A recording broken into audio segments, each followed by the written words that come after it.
Welcome back to Wisdom Unveiled.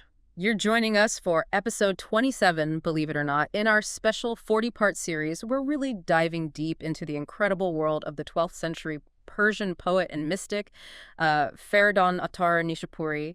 And this exploration, like the others in the series, it draws heavily on those insightful conversations between the Iranian philosophers, Dr. Ibrahim Dinani and Dr. Ismail Manzuri Larijani from their Marfat recordings. And yeah, just a quick but important note for everyone listening before we jump in. This is a translation of conversations with Iranian philosophers. Some details might not be fully conveyed.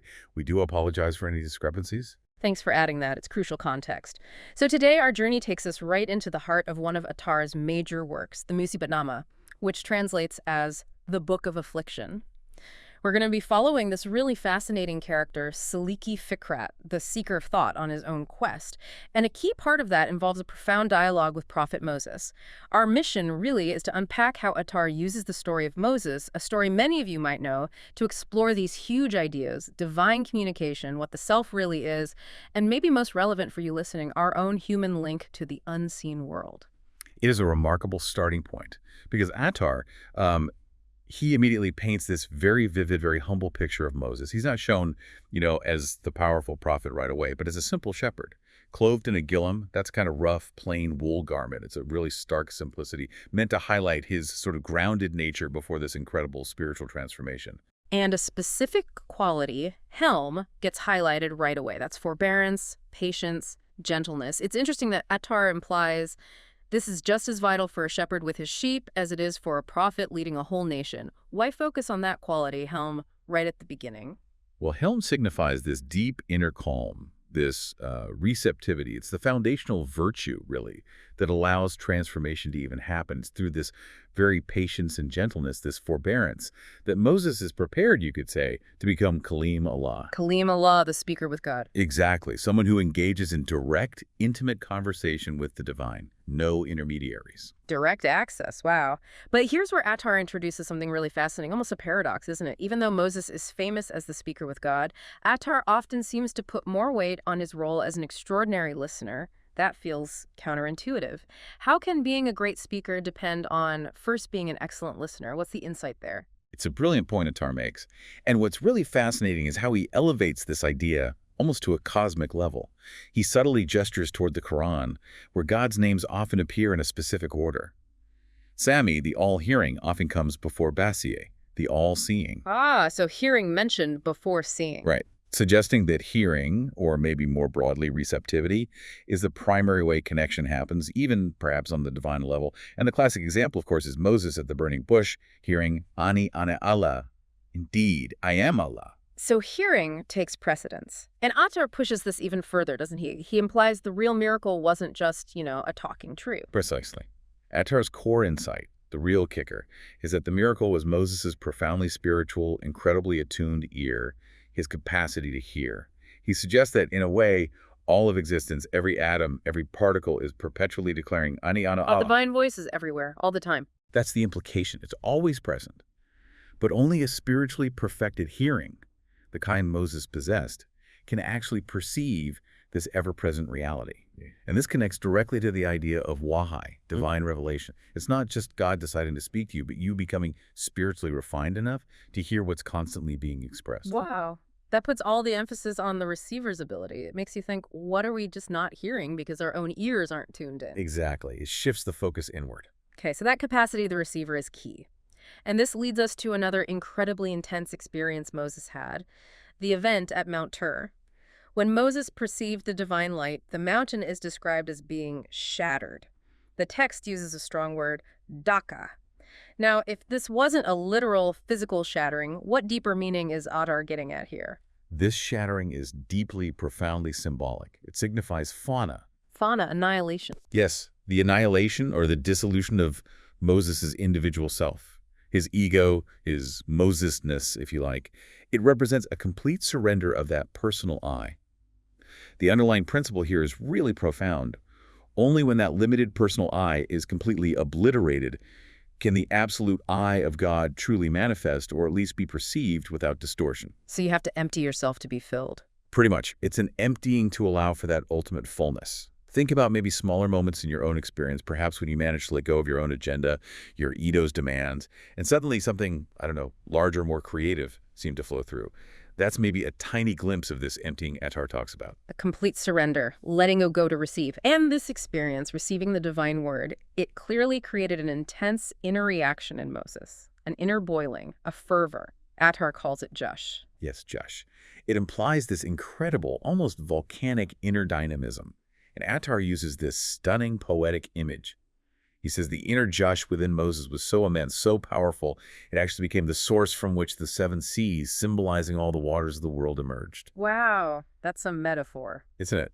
It's a poetic way of saying that within every human being lies this immense, often completely untapped inner potential for spiritual transformation, for creative power. The scale of inner experience available to us. And Attar insists that humanity is fundamentally two-worlded. What's he mean by that? Two worlds. He means we obviously have a connection to this physical, visible world we see around us. But we also have an inner reality, an inner dimension, almost like an inner window that opens onto the unseen realm, the Alam Ib. And the very word Attar uses for soul, ruan, is significant here too. It comes from the Persian verb randin, which means to move, to flow, to go. So the soul isn't static, it's meant to be in motion. Exactly. According to this view, the soul is inherently dynamic. It's constantly moving, or at least should be constantly moving, ideally ascending, flowing upwards, you might say. Okay, so if the soul is meant to move and flow like that, what creates the feeling of distance from the divine that people often experience? Well, Attar suggests it's precisely this lack of movement that creates the distance. This very inner movement, this flowing, is what keeps that inner window open. God isn't inherently distant from us. It's we who create the perception of distance through our own spiritual inertia, our distraction, our lack of inner flow. When the Ruwan is actively moving, ascending, that perceived distance just collapses. So it's about maintaining that inner dynamism, that constant spiritual effort, like keeping a connection active. You could put it that way, yes. Like a river constantly flowing, connected to its source. That resonates strongly with needing the attuned ear and the inner dynamism. And it connects beautifully to another key moment Attar zooms in on. The command Moses receives at the burning bush, remove your sandals. Clearly there's more going on there than just taking off his shoes, right? Absolutely. For Attar, this command is loaded with symbolism. It represents shedding the sandals of the self. Sandals of the self. Yeah, meaning taking off the ego, the ananiat, and all its clinging worldly attachments, its identifications. It's about preparing yourself inwardly, becoming spiritually bare, if you will, and completely receptive, ready to stand in the pure presence of the divine. It's about achieving a state where both your inner vision and your inner hearing are perfected, totally unclouded by the self. It makes you think about the sandals we wear.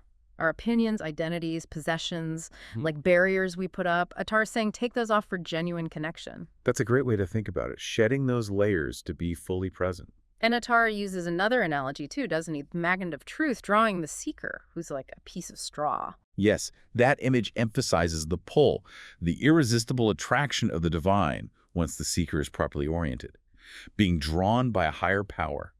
And this leads directly into Attar's powerful use of fire as a symbol. The fire of the use, the fire of the divine presence. He deliberately chooses fire, not earth or water or wind. Why? Because of its unique qualities. Okay, so what are those qualities? Well, first, obviously, fire gives light. It dispels darkness. Not just the physical darkness outside, but also the inner darkness of the ego, of selfish desires, of attachments, illumination. Right, illumination. That makes sense. What else? Second, fire provides warmth.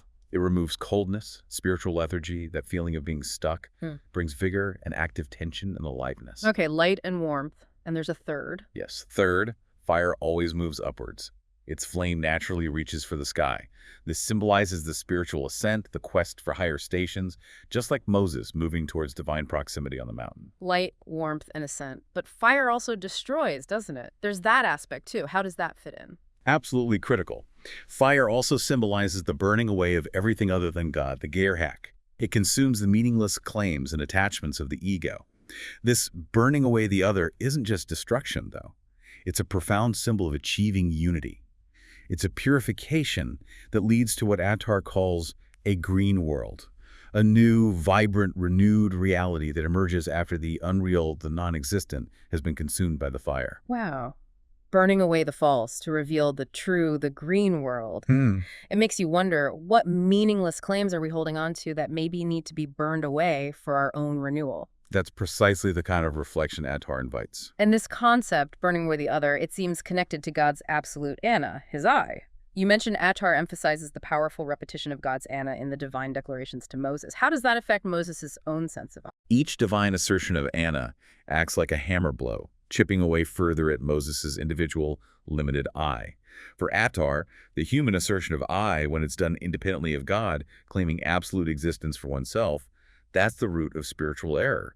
It's even a subtle form of idolatry, setting up the self as ultimate.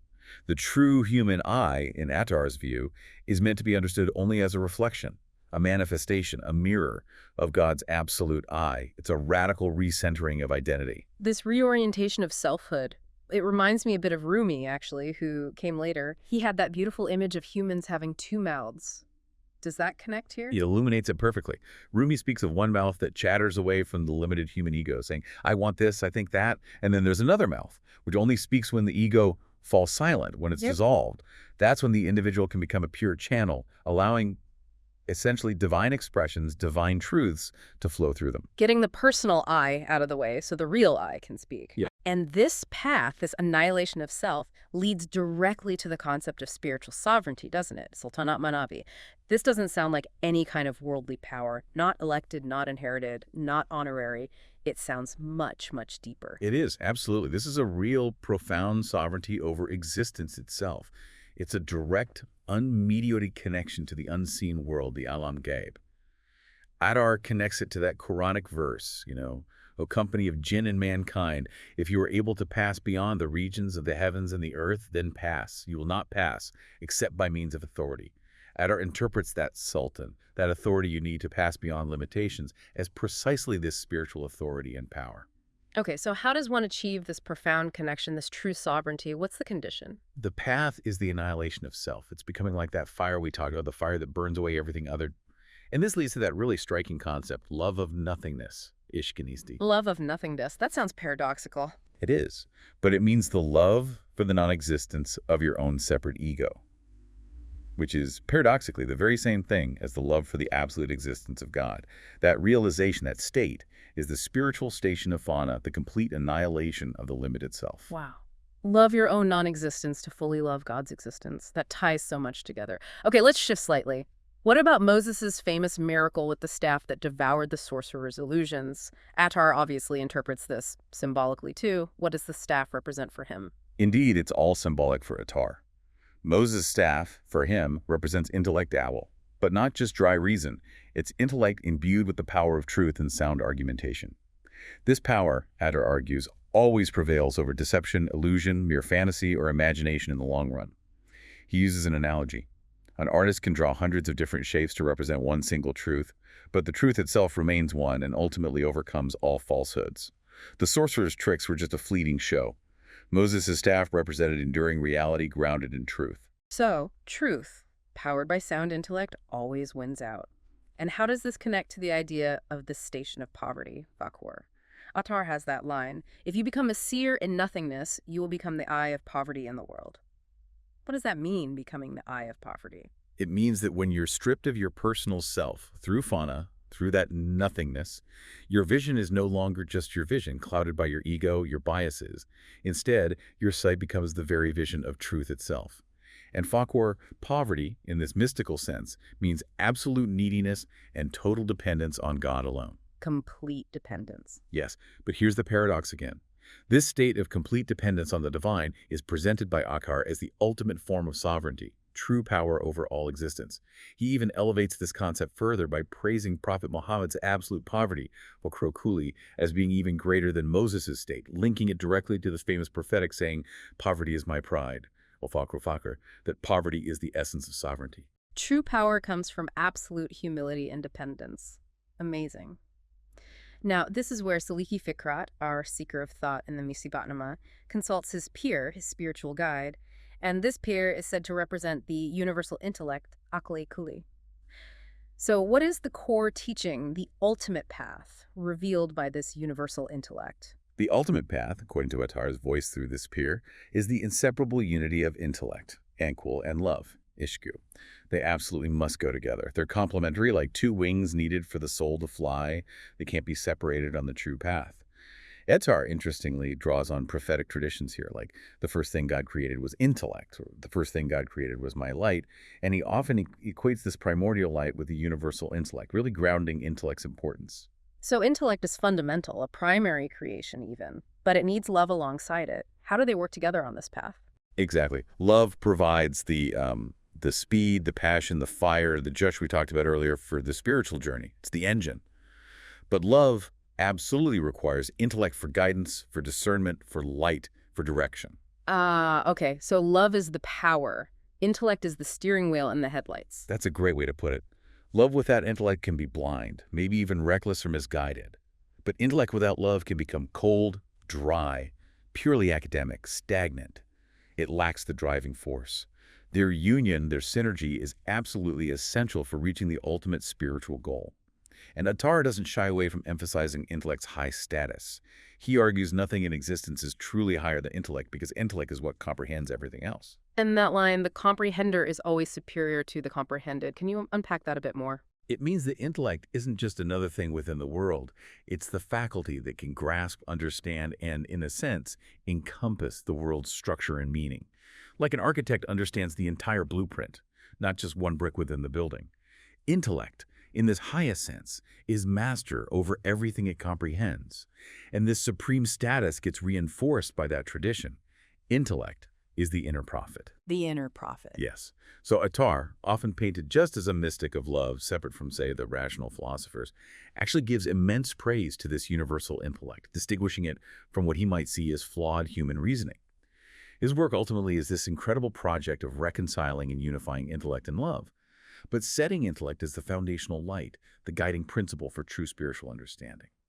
You could almost read the entire symbolic journey of Moses within the Mysticism as the journey of intellect itself, striving towards its perfection, fueled and drawn forward by divine love. What a profound synthesis. Just incredible. So to try and bring this together, today we've journeyed pretty deep into Attar's really powerful interpretation of Moses' story, specifically within the Mysticism. We followed Saliki Fikrat, the seeker of thought, as our guide, and we saw how Attar portrays Moses transforming from a humble shepherd into the Kalim Allah, the speaker with God. And the keys seem to be cultivating that extraordinary inner ear for listening, the absolute necessity of shedding the ego, that fauna, and grasping the true meaning of spiritual sovereignty. Exactly. And we also touched on the paradoxical power found in spiritual poverty, faqr, and how Attar ultimately reveals this essential, inseparable union of intellect, akal, and love, ish, as the guides for any seeker, with intellect providing that crucial light and foundation. Attar really shows us, doesn't he, that Moses' journey, at least in his telling, was less about the external miracles and much more about a profound internal transformation. Cultivating that sensitive ear, shedding all those layers of self, aligning oneself with the divine presence that's always there if we can only perceive it. It really, really makes you wonder, doesn't it, for us, listening now, what sandals are we wearing in our daily lives? What parts of our own ego, our attachments, our fixed ideas might be blocking us from truly listening? From developing that deeper ear, Attar suggests Moses had the ear that might perceive those subtle divine whispers perhaps all around us. How do we begin to align our own small, everyday I with that ultimate, absolute Anna? That's the question, isn't it? Something definitely worth contemplating on your own path. Absolutely. Well, thank you so much for joining us for this exploration today within Wisdom Unveiled. Until our next deep dive, keep seeking those insights, keep pondering the depth, and keep unveiling wisdom in your own way.